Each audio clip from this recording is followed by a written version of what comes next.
ले जनाब, समड़ियाल शहर में एक मुर्दा कब्र से उठकर आ गया, अपने घर नहीं असिस्टेंट कमिश्नर के पास सीधा आ गया और उसने आकर बताया जनाब कि मैं आपके कागज़ों में मर चुका हूँ, मुझे दफना भी दिया गया है, मेरा जनाजा भी करवा दिया गया है, मेरा डेथ सर्टिफिकेट भी आप लोगों ने इशू कर दिया है, मेरी जायदाद की विरासत जो है वो तकसीम होने का सिलसिला भी शुरू हो चुका है, जबकि मैं ये बैठा हूँ।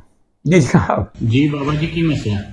सर जी मेरा ये है कि मेरा सर्टिफिकेट किसी ने डेथ सर्टिफिकेट गिरा लिया है, तो मैनू सारी बड़ी दिक्कत हो गई है। नहीं थोड़ा डेथ सर्टिफिकेट? हाँ जी। तो तुसी तो जिंदा हो? मेरी सर कवर भी इत्थे बनाई, उन्होंने जनाजा भी कीता है, मौलवी भी है, गवाह बनया, सारा उत्ते लिखिया है। फिर उन्होंने डेथ सर्टिफिकेट किन्ने कढाया? तुसी तो जिंदा हो, तुसी असली हो? सर जी ये मेरा शनाख्ती कार्ड वेख लो, दुबई का भी इत्थे का भी, मैं कट के तुहानू दे देना। ये वाक़यात पाकिस्तान के अंदर होना बिल्कुल भी कोई अनोखा वाक़या हरगिज़ नहीं है, बल्कि ये मामूल का वाक़या है। मामूल का वाक़या है कि जहाँ पर विरासत की जायदाद को लूटने के लिए खुद अपने ही रिश्तेदार, अपने ही अजीज़, अपने ही उकरबा, अपना खून जो है वो आपको न सिर्फ मुर्दा करार दे देता है, बल्कि मुर्दा करार देने के बाद प्रॉपर वे में नबी अहमद का जनाजा ऑर्गेनाइज किया गया, जनाजे में दुआएं करवाई गई, गवाहान बनाए गए कि जनाब नबी अहमद मर गया। उसके बाद उसको दफना दिया गया, उसकी कब्र का वजूद मौजूद है और उसका डेथ सर्टिफिकेट जो है वो सेक्रेटरी यूनियन काउंसिल जारी कर देता है।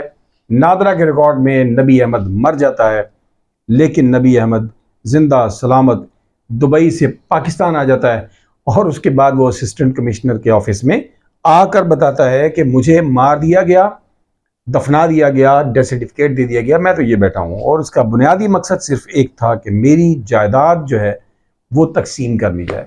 ये नबी अहमद साहब हैं, ये मेरे पास इनका रिकॉर्ड पड़ा, इनकी सारी चीजें पड़ी हुई हैं। इनको ना किसी ने डेड डिक्लेयर कर दिया हुआ और इनका जनाजा भी करा दिया, इनकी कब्र भी बनी हुई है और सिर्फ करवाया इसलिए है कि इनकी विरासत का इंतकाल किया जाए।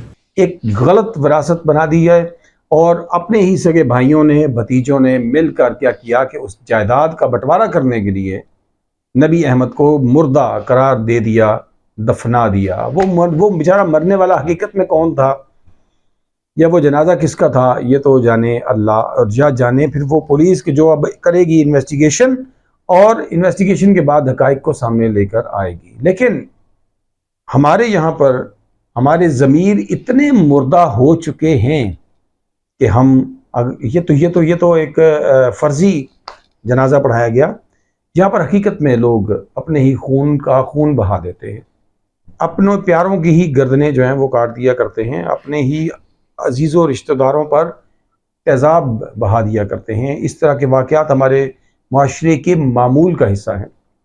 तो जनाब, जायदाद विरासत के चक्कर में नबी अहमद को कत्ल कर दिया गया कागज़ों में, और उसके बाद नबी अहमद जो है वो जीता जागता आकर असिस्टेंट कमिश्नर अपने लिए इंसाफ की दुहाई कर रहा है। अब देखना है कि सिस्टम क्या करता है, नबी अहमद को उसका इंसाफ मिलता है या फिर खुदा न खास्ता उसकी प्रॉपर्टी जो है वो दाएं बाएं कर दी जाती है। तो जनाब, इंसाफ की तवक्को करते हैं, और अगर आपने अभी तक उर्दू जायज़ा को सब्सक्राइब नहीं किया तो इसको सब्सक्राइब कीजिए, जुड़ जाइए, ताकि आपकी और मेरी तमाम खबरें आप लोगों तक बर वक्त पहुँचती रहें। अपने मेज़बान डॉक्टर फैसल जहां को दीजिएगा इजाज़त। अल्लाह निगहबान।